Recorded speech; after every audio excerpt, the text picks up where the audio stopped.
Hi guys! So today we're coming back with another story times with Kevin. I'm gonna be talking about my experience with pawn shoes in terms of like when it started my fascination towards pawn shoes and when was the moment that I finally was allowed to start my studies on point. So I was always fascinated since I started dancing. I always saw these older girls on the school that I was at, and I was always really fascinated by the way that they moved. I felt that it was really delicate and they looked really, really lean and really beautiful to my eyes. And I already knew that it was not because of a physical attraction. That's the reason why a lot of guys start on ballet because they want to be surrounded by girls, but obviously was not my case since the beginning, and I had that pretty clear, I think, even when I didn't discover myself till way later.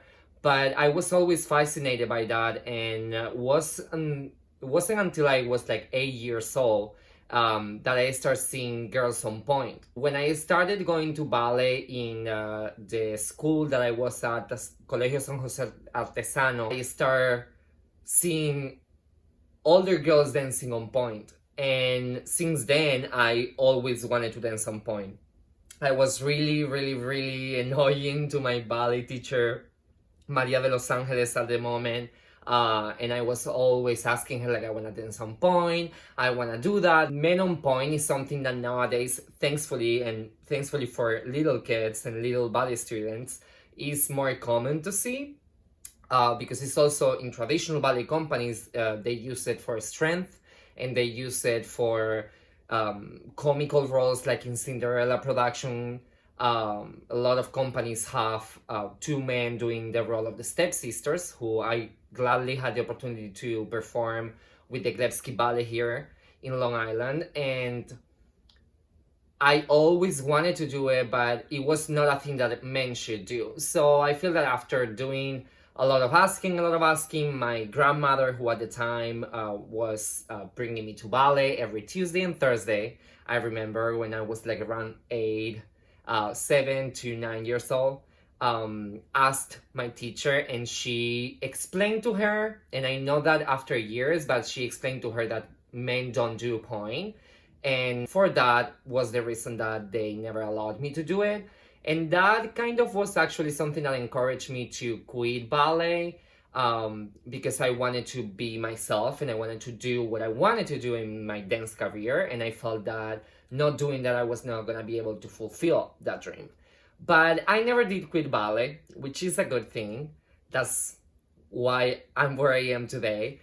But years later, around when I was around 12, 13, I entered in the Center Coreográfico de Las Palmas Gran Canaria, Trinidad Rule, who is one of the best schools in the island. I can say that is in the top schools. And that school is under Anatol Janowski and Carmen Delgado de Robles. There is when I saw this amazing, huge group of girls that they were dancing on point full time, and it was a kind of conservatory school. So they were, with the pink tights and the uniform and the point shoes shiny, and it was something that amazed me, fascinated me. It had me like draw open all the time, and I asked Carmen, who was my main teacher for a long time, if I could dance on point. And she actually was the first one to confront me about the situation and explaining me for real to my face that men don't dance on point. It's true that maybe the forms that she explained it to me was a little bit of a homophobic kind of way. That's a girly thing, that's something that only girls do. So it was something that, because I was at the time discovering my sexuality and dealing also with that trauma that all gay men or women goes through in life, so I decided to quit that dream.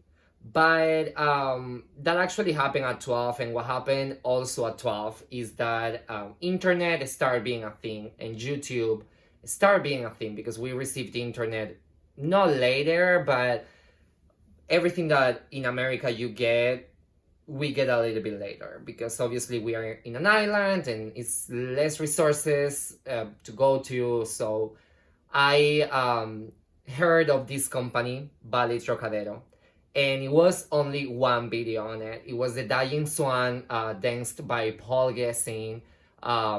Never Say Never is his ballerina name in Ballet Trocadero. We all get one. And I remember that I saw that video somehow, and I was like, oh my god, that's a man on point. And I saw it as a pure comedy. I didn't know that that was a company. I didn't know nothing about it, because our world was really small, and we had access visually to very few companies in that moment, because I was under Anatole and Carmen, was Boston Ballet, also States Ballet Berlin, and also the Royal Ballet of London, because it's the three companies where their three kids, Zenaida, Judy, and Nadia, were at. So that was kind of the dream and the goal for all of us as students in that school. And I saw that video, and by luck, in Teatro del Cuyas, the season started, and then Ballet Trocadero came to perform to the island.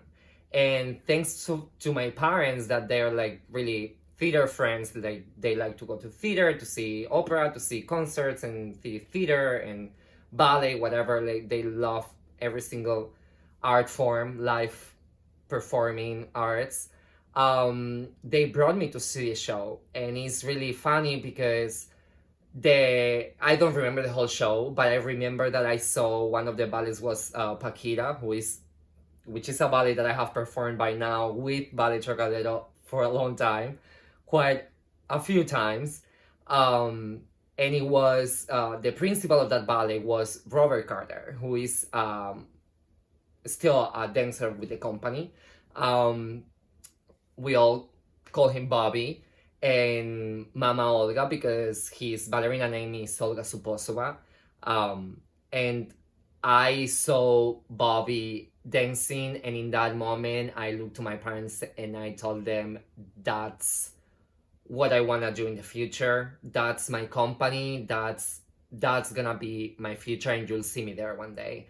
Obviously, coming from an island, my parents were like, yeah, sure. We didn't even know where the company was. We didn't know anything about the company.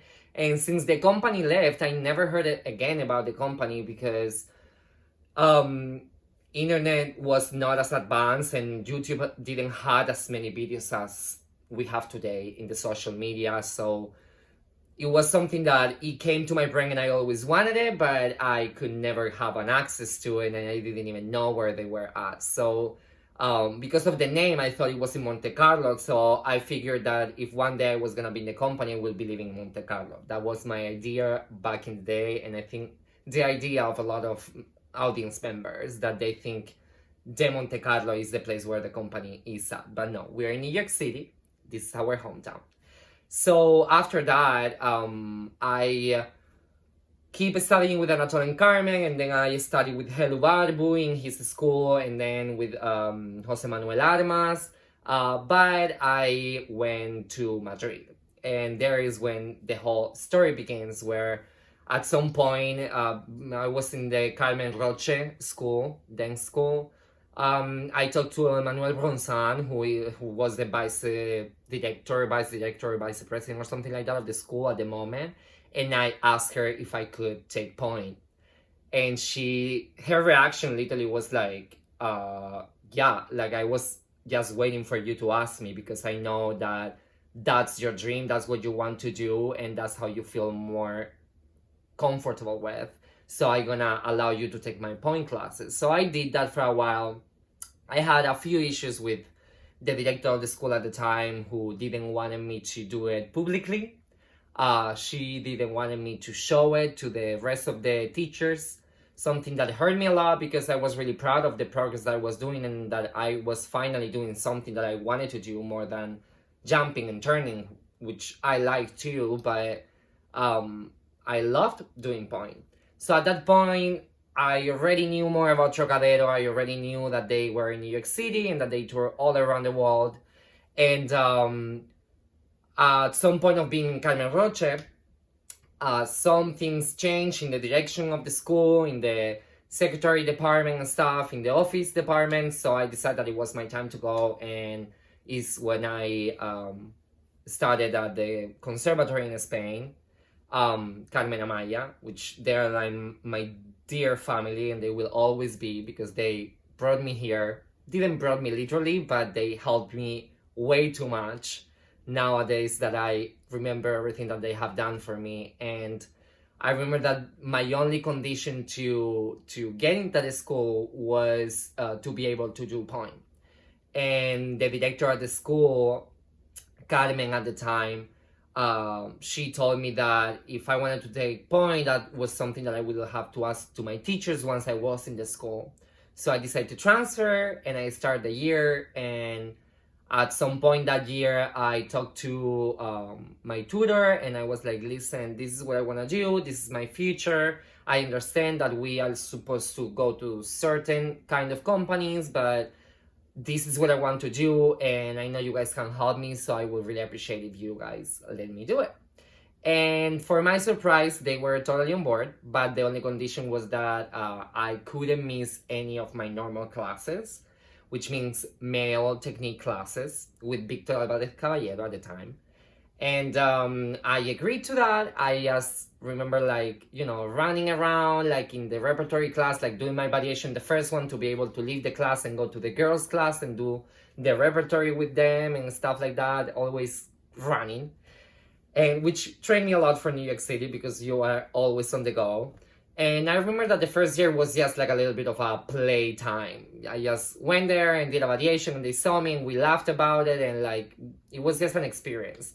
But it's true that when I was in fifth grade, which is the two last years, fifth and sixth grade of the conservatory, I actually talked to Elena Serna and talked to Angie, who was my tutor that year. And Angie Pachesnik was our contemporary teacher, but was also our tutor. And Elena Serna was one of the best teachers of that school, and it will always be. And I talked to her, and I told them, I need to do this seriously. I cannot keep dreaming with being a principal in the Royal Ballet or a soloist in whatever traditional ballet company, because I knew that that will never happen. Unfortunately, I'm not short, but I'm not super tall, and my body type is not a European body type. And I knew that I was not gonna get a job in Europe. I tried taking auditions a lot, way too many, and I got rejected way too many times because I was too feminine dancing, which I think is a toxic masculinity within the dance world that needs to disappear completely. But they always told me that I was short sometimes, that my legs weren't long enough, that my feet was not good enough, that I was feminine when I danced it, and I don't know, it was too many things that made me kind of like realize that I was never gonna get a job in Europe. So at that point, I talked to them. I told them that it was a serious thing. I didn't want to take pointe as a joke anymore. I wanted to train, and I wanted to be serious about it, and I wanted to be treated as a boy when I had to be in my boy classes, and as a girl when I was in my girl classes. Just for the reason that I wanted it, I want my technique to be as pure, as clean as possible within my possibilities and within my short period of time putting ponchos on, which is something that girls start doing at 8, and I started when I was like, I don't know, 18 years old. So the next 2 years are my way to take ponchos classes every day and split my schedule and make a crazy schedule to be able to take pointe. I remember taking pas de deux with Elena and Victor sometimes, in terms of like practicing around the corners with Christian and Danielle, that they were the taller guys in the class, so they always like helped me out with a lot of partnering and pas de deux technique. I remember taking repertory with Magdalena, with Elena, with all the teachers, all the staff got really involved. And I think that my turning point within my point shoot career was when I decided that I wanted to show what I learned throughout the year. And I talked to my teachers and I told them if I could. So at the beginning was a little bit of like resistance to it, but then they decided that it was okay after all the girls to show out one variation. So at the moment they were doing Tchaikovsky Parade for the exams, and that's what I did. And I remember wearing my purple flowery Vladimir Malakov gift leotard with a purple skirt, I remember, and then a pair of pink tights that they were even like broken with a hole on it, and my pair of gainer mindings that they were busted because that was the only pair of punches that I owned at that moment. So I did it, and I think that that was the moment for me that I realized, okay, this is what I'm gonna be doing the rest of my dance career. And I think that everybody knew that that was me and that was my authentic self 100%.